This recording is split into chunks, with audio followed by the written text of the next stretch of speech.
S J. Surya இயக்கி இசையமைத்து வெளியே வந்துள்ள திரைப்படமான இசை தமிழ் சினிமாவின் இரு முக்கிய இசையமைப்பாளர்களை விமிப்பது போல் எடுக்கப்பட்டுள்ளது. மேலும் சர்ச்சையை ஏற்படுத்தியுள்ளது. எஸ்.ஜே. சூர்யா இயக்கத்தில் அவரே நடித்து இசையமைத்துள்ள திரைப்படம் இசை. மூத்த இசையமைப்பாளர் ஒருவர் திடீரென விஸ்வரூபம் எடுத்த இசையமைப்பாளரை பழிவாங்குவதுதான் கதை.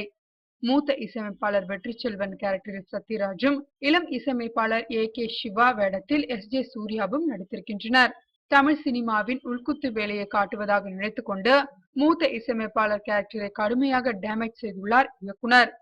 படம் பார்ப்பவர்களுக்கு நிஜத்தில் அவர் எந்த இசையமைப்பாளரை இவ்வாறு தாக்குகிறார் என்பது நன்கு தெரியும் வகையில் காட்சிகள் உள்ளன. உதாரணத்திற்கு, மூத்த இசையமைப்பாளர் பூஜை புனஸ்காரத்தில் மிகுந்த ஈடுபாட்டுடன் உள்ளவர் என்பது போலவும் காட்சிகள் அமைக்கப்பட்டுள்ளது. அதற்கேற்ப ஹீரோ கேரக்டரே ஏ.ஆர். ரகுமானாக உருவாக்கப்படுத்த மிகவும் மெனக்கெட்டுள்ளார் இயக்குனர். ஏ.கே. சிவா என்ற கேரக்டரின் இன்ஷியலிலே ஏ.ஆர். ரகுமானின் இன்ஷியலை நினைவுபடுத்தும் வகையில் உள்ளது. அது மட்டுமின்றி இசைப்புயல் என்ற அடைமொழிக்கு பதிலாக இதில் இசைக்கடல் என்ற அடைமொழி அந்த கேரக்டருக்கு தரப்பட்டுள்ளது. ஓகே, ஹீரோ கேரக்டர் ரகுமான் என்றால் வில்லனாக சித்தரிக்கப்படும் மூத்த இசையமைப்பாளர் யார்?